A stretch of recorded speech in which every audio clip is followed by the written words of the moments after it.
Thank you very much sir. Pappu Yadav ji, Pappu Yadav. सबसे पहले SIR हुआ क्यों? कंप्लीट कंफ्यूजिंग डेंजरस था ये।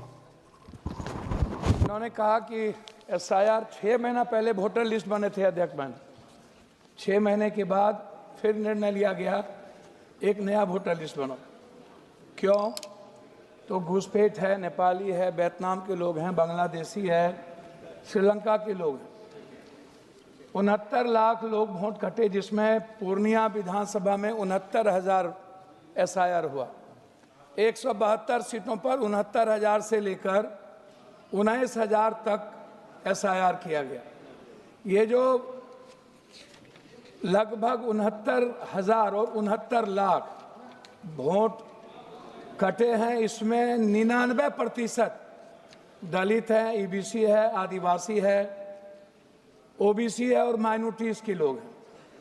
मैं पहला सवाल सरकार से पूछना चाहता हूं, क्या बाहर जितने लोग थे किस आधार पर इन लोगों का नाम कटा? तकनीकी कारण क्या था? आधार का लिंक आपने मान लिया या जिसमें थोड़ी त्रुटि थी उसको भी आपने मान लिया?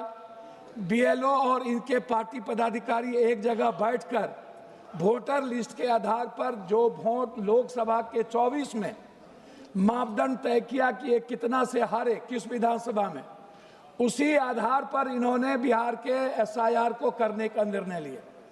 2 वोट भी इनको नहीं मिले पूरे बिहार में जो रोहिंग्या थे, और ना ही कोई घुसपैठ थी। इन्होंने एक समाज और समुदाय वर्ग को इस घुसपैठ के नाम पर इतनी गालियां दी और इतना नफरत पैदा किया कि बाइफर्केशन करने की कोशिश नफरत के आधार पर किया, और वोट का आधार इन्होंने नफरत को चुना। इनको कोई मतलब नहीं था एसआईआर से। सर, मात्र 6 महीना पहले हुआ। दूसरी चीज, सभापति महोदय, इनको लगभग 83.4% बूथ पर इनको बैलेट पेपर में हमसे कम वोट है। मतलब वोट है ही नहीं, 102, कहीं 60, कहीं 70 है।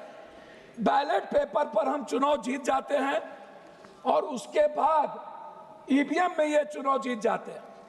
तीसरी चीज, सबसे बड़ी चीज जो है, आप इनसे एक बात पूछिए कि जो लोग बाहर थे उनका नाम इन्होंने किस आधार पर काटा?